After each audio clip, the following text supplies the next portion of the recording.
Hello guys, जय हिंद, वंदे मातरम। आपका स्वागत है अपने चैनल स्टडी विद एचआरएन में। हमेशा की तरह हम लाए हैं आपके लिए एसएससी की बहुत इंपॉर्टेंट क्वेश्चन जो कि शिफ्ट 16/11/2021 में आए हुए हैं और आगे भी लगातार आएंगे। इसीलिए हम कुछ इंपॉर्टेंट क्वेश्चन आपके लिए लाए हैं और कुछ अलग से करंट अफेयर ऐड की है इस ईयर की, जो लास्ट में है। आप पूरी वीडियो देखिए। चलिए ज़्यादा देरी ना करते हुए चलते हैं अपने पहले क्वेश्चन पर। मुंबई में पहली सूती कपड़ा मिल की स्थापना किस वर्ष की गई थी? मुंबई में, आपको पता है मुंबई प्रसिद्ध है सूती कपड़े के लिए, तो पहला सूती कपड़ा मिल की स्थापना किस वर्ष की गई थी? आप ये याद रखिए कि मुंबई किस चीज़ के लिए प्रसिद्ध है? सूती कपड़ा मिल के लिए।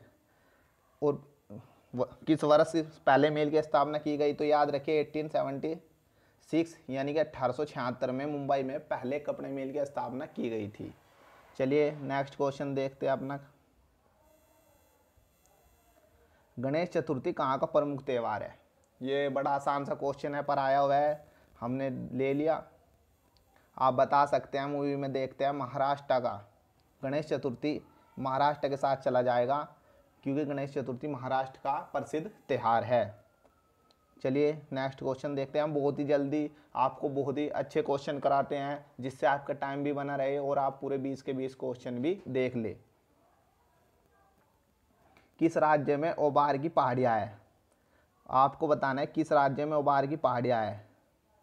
आज क्वेश्चन काफ़ी अच्छे हैं, आपको बताना है कि किस राज्य में ओबार की पहाड़ियाँ है। क्या पश्चिम बंगाल में, क्या असम में, क्या सिक्किम में, क्या अरुणाचल प्रदेश में? चलिए बताइए। तो मैं बता दूं आपको, ये चले जाएगा ऑप्शन नंबर 4 के साथ। ओबार की पहाड़ियाँ अरुणाचल प्रदेश में स्थित है। आप याद रखिए, बड़ा इंपॉर्टेंट क्वेश्चन है। चलिए नेक्स्ट क्वेश्चन पे चलते हैं। क्वेश्चन नंबर 4 ये रहा। भारत की 2000 जनगणना 2011 के अनुसार देश में कितने कस्बे हैं? Option number 1 1,10,756, option number B 7,934, option number third है 1,362, ऑप्शन नंबर 4 है 4,041। तो आपको बताना है कुल कितने कस्बे हैं 2011 के अनुसार। चलिए बता देता हूँ मैं। 2011 के अनुसार भारत में जो कस्बों की संख्या थी वो थी 4,041। तो ऑप्शन नंबर 4 के साथ हम चले जाएंगे। चलिए नेक्स्ट क्वेश्चन देखते हैं। बड़ा इंपॉर्टेंट क्वेश्चन है, आपकी स्क्रीन पर ही रहा। तलाजा, ये पूरा एक वर्ड है, मिसप्रिंट हो गया। तलाजा की गुफाएं किस राज्य में है? आपको बताना है तलाजा की गुफाएं किस राज्य में है। महाराष्ट्र में, आपको पता है ये भी आता है। एलोरा की गुफाएं हैं। बड़ा इंपॉर्टेंट क्वेश्चन है। जो तलाजा की गुफाएं हैं वे गुजरात के साथ चले जाएंगी, तो इसका ऑप्शन नंबर 4 सही हो जाएगा। एलोरा की गुफा भी आपसे पूछ सकता है इस बार, पिछली बार यह पूछा था तलाजा की गुफाएं, तो याद रखिएगा। Next question. 11 जुलाई को प्रत्येक वर्ष मनाया जाता है। आप बताएंगे 11 जुलाई को प्रत्येक वर्ष मनाया जाता है। क्या जनसंख्या दिवस, क्या विश्व पर्यावरण दिवस, क्या विश्व स्वास्थ्य दिवस, क्या विश्व जल दिवस? जल्दी बताइए और कमेंट कीजिए, लाइक कीजिए और सब्सक्राइब कीजिए आप चैनल को। हम ऐसे ही लगातार फ्री में आपके लिए पूरा सिलेबस प्रोवाइड कराएंगे एसएससी का। तो चलिए मैं बताता हूँ। 11 जुलाई को प्रत्येक वर्ष विश्व जनसंख्या दिवस मनाया जाता है। तो आप याद रखिए 11 जुलाई को विश्व जनसंख्या दिवस। पर्यावरण दिवस 5 जून, फेमस क्वेश्चन। विश्व स्वास्थ्य दिवस 7 अप्रैल, याद रखिएगा, पूछ सकता है इस बार। जल दिवस, इम्पोर्टेंट क्वेश्चन ईवीएस का, 22 मार्च। ये तीनों डेट आप याद रखिए, मैंने बता दी है। विश्व जनसंख्या दिवस 11 जुलाई, विश्व पर्यावरण दिवस 5 जून, विश्व स्वास्थ्य दिवस 7 अप्रैल, विश्व जल दिवस 22 मार्च। चलिए नेक्स्ट क्वेश्चन देखते हैं क्या है। इनमें से कौन सा वनों की कटाई का परिणाम नहीं है? मैं आपको ऐसे क्वेश्चनों के बारे में बताता हूँ कैसे लगाने हैं आपको एग्जाम में। इनमें से कौन सा वनों की कटाई का परिणाम नहीं है। आप देखिए, प्राकृतिक संतुलन में गड़बड़ी वनों की कटाई से होती है, यानी कि ऑप्शन नंबर 1 तो होने से गया। पृथ्वी के प्रदूषण स्तर में वृद्धि, ये भी होती है। इसने पूछा है नहीं है, तो ये भी होती है, ये भी नहीं हो सकता। भूजल स्तर में कमी, भूजल स्तर में कमी होगी अगर हम पेड़ को काटेंगे। तो बचा कौन सा? ऑप्शन नंबर 3, यानी कि वायुमंडल में ऑक्सीजन के स्तर में वृद्धि। अगर पेड़ काटेंगे तो ऑक्सीजन के स्तर में वृद्धि कहाँ से होगी? कमी होगी। चलिए नेक्स्ट क्वेश्चन देखते हैं। क्वेश्चन नंबर 8 आपकी स्क्रीन पर ये रहा। बॉडी इंपॉर्टेंट क्वेश्चन है, पूछा गया था लास्ट ईयर, और इस साल भी ऐसा ही कोई क्वेश्चन पूछा जा सकता है। इनमें से कौन सा एक भारतीय बैडमिंटन खिलाड़ी है? आपको इन चारों ऑप्शनों को देखना है और बताना है इनमें से कौन सा एक भारतीय बैडमिंटन खिलाड़ी है। चलिए मैं बताता हूं आपको। बी साई पंडित, बी साई पंडित एक भारतीय बैडमिंटन खिलाड़ी है। यहां आपको याद रखना है इनका नाम। नेक्स्ट क्वेश्चन पे चलते हैं। क्वेश्चन नंबर 9, सरीतुल्लाह खान अंग्रेजों के खिलाफ किस आंदोलन का हिस्सा थे? डैश डैश हिस्सा थे। तो आपको ऑप्शन नंबर देखना है और ये बताना है इसमें खालिस्तान में क्या आएगा। क्या फराजी आंदोलन आएगा, क्या सन्यासी आंदोलन आएगा, क्या वहाबी आंदोलन आएगा, या फकीर आंदोलन आएगा? सरीतुल्लाह खान अंग्रेजों के खिलाफ किस आंदोलन में हिस्सा थे, यह आपको बताना है। तो सराजी तुल्ला खान जो अंग्रेजों के खिलाफ हिस्सा थे वो थे फराजी आंदोलन में। यह आपको याद रखना है, इंपॉर्टेंट क्वेश्चन है।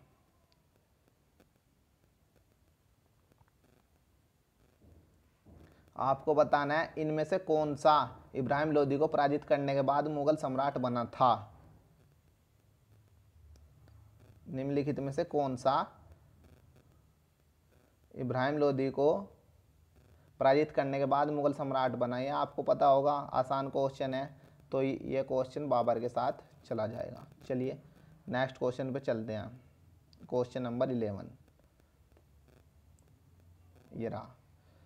पीने के पानी को शुद्ध और उपयोगी जल को डैश डैश के रूप में जाना जाता है।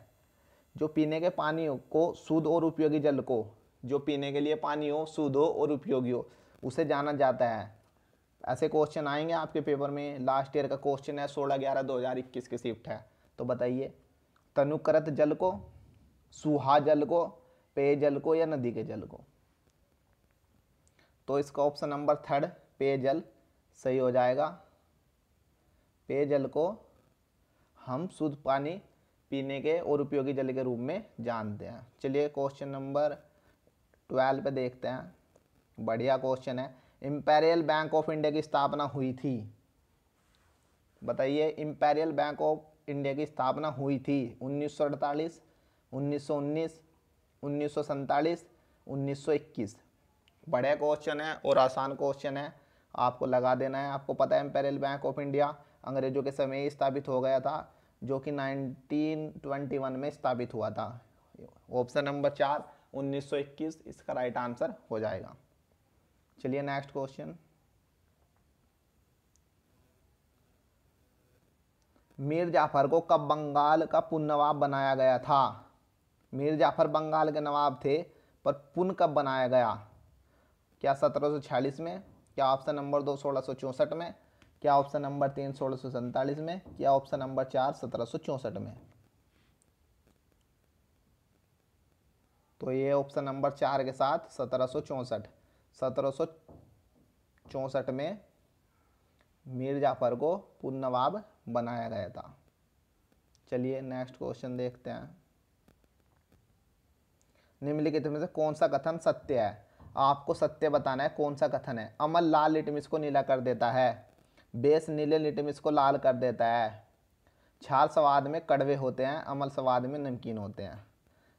तो चलिए मैं बताता हूँ आपको एक क्वेश्चन। जो अमल है वो लाल लिटमिस को नीला नहीं, नीले लिटमिस को लाल करता है। पहला ऑप्शन गलत। बेस यानी कि क्षार, जो क्षार होते हैं वे लाल लिटमिस को नीला कर देते हैं, बल्कि नीले लिटमिस को लाल नहीं करते, यानी कि ऑप्शन नंबर 2 भी गलत हो गया। क्षार स्वाद में कड़वे होते हैं, अमल स्वाद में नमकीन नहीं, खट्टे होते हैं, याद रखिएगा। जो अम्ल होते हैं वे स्वाद में खट्टे होते हैं। तो ऑप्शन नंबर 3 ये चला जाएगा, क्षार स्वाद में कड़वे होते हैं। चलिए नेक्स्ट क्वेश्चन देखिए, क्वेश्चन नंबर 15। केंद्रीय प्रदूषण नियंत्रण बोर्ड का गठन किस तहत किया गया था? आपको बताना है जो केंद्रीय प्रदूषण नियंत्रण बोर्ड है उसका गठन किसके तहत किया गया था? क्या जल प्रदूषण अधिनियम 1974 के तहत? क्या राष्ट्रीय पर्यावरण अधिनियम 1995 के तहत? क्या वायु प्रदूषण अधिनियम 1981 के तहत? क्या राष्ट्रीय प्राधिकरण 1997 के तहत? आपको बताना है कि किसके तहत किया गया था। तो ये चला जाएगा आपका ऑप्शन नंबर 1, जल प्रदूषण निवारण अधिनियम 1974 के तहत। यानी कि जो केंद्रीय प्रदूषण नियंत्रण बोर्ड का गठन किया गया था वो जल प्रदूषण निवारण अधिनियम 1974 के तहत किया गया था। चलिए नेक्स्ट क्वेश्चन पे चलते हैं। क्वेश्चन नंबर 16 ये रहा। ये अब 15 से लेकर 20 तक करंट अफेयर के क्वेश्चन हैं, इन पे ज़रा ध्यान दीजिएगा। किस राज्य में पहली बार जनजातीय शीतकालीन महोत्सव आयोजित किया गया? आपके आगे ऑप्शन दिए गए हैं, इनमें से आपको बताना है किस राज्य में पहली बार जनजातीय शीतकालीन महोत्सव आयोजित किया गया। ऑप्शन कश्मीर, उत्तर प्रदेश, महाराष्ट्र या मध्य प्रदेश। तो आपको पता है शीतकालीन सबसे ठंड होती है इन राज्यों में, जम्मू कश्मीर में। तो पहला जो जनजातीय शीतकालीन महोत्सव स्थापित किया गया वो जम्मू कश्मीर में आयोजित किया गया। क्वेश्चन नंबर 17 देखते हैं। हाल ही में भारत और बांग्लादेश के बीच संबंधों को चिन्हित करने वाला सिलचर महोत्सव कहाँ हुआ था? बहुत ही इंपॉर्टेंट क्वेश्चन है और लगभग चांस है इसके इस बार आने के। क्या असम में हुआ था? क्या नागालैंड में हुआ था? क्या बंगाल में हुआ था? क्या मणिपुर में हुआ था?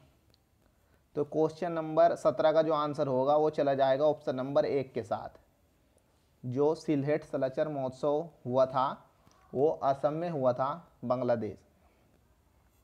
क्वेश्चन नंबर 18 देखते हैं। किस राज्य ने 1 दिसंबर को अपना 60वां राज्य दिवस मनाया? 1 दिसंबर को कौन से राज्य का राज्य दिवस मनाया जाता है निम्न में से? क्या मणिपुर का, क्या बंगाल का, क्या पंजाब का या नागालैंड का? तो जो नागालैंड का होता है राज्य दिवस वो 1 दिसंबर को होता है। याद रखिए इसने अभी अपना 60वां मनाया है 2022 में, ये भी याद रखिए। Question number 19। हाल ही में स्कूल शिक्षा विभाग के सचिव के रूप में किसने कार्यभार संभाला है? काफ़ी इंपॉर्टेंट क्वेश्चन है। हाल ही में स्कूल शिक्षा विभाग के सचिव के रूप में किसने कार्यभार संभाला है? बताना है आपको। तो चलिए मैं बताता हूँ आपको। जो संजय कुमार जी हैं, संजय कुमार जी स्कूल शिक्षा विभाग के सचिव के रूप में इन्होंने कार्यभार संभाला है अभी। ये याद रखिएगा, क्वेश्चन इंपॉर्टेंट क्वेश्चन है। चलिए क्वेश्चन नंबर 20 देखते हैं और आज का आखिरी क्वेश्चन। 2022 आईपीएल खिताब किसने जीता? इंपॉर्टेंट क्वेश्चन है ये भी। 2022 आईपीएल खिताब किसने जीता? पंजाब, लखनऊ, गुजरात या मुंबई? तो इस क्वेश्चन का आंसर हो जाएगा गुजरात के साथ। गुजरात टाइटंस की टीम ने इस बार खिताब जीता, जिसके कप्तान हार्दिक पांड्या थे और ये पहली बार खेल रही थी। आपको ये भी याद रखना है, अपने पहली बार में इसने ये खिताब जीता। तो आपके ये क्वेश्चन ख़त्म होते हैं आज के। आप चैनल को प्लीज़ सब्सक्राइब कीजिए, कमेंट कीजिए, लाइक कीजिए। धन्यवाद। जय हिंद, वंदे मातरम।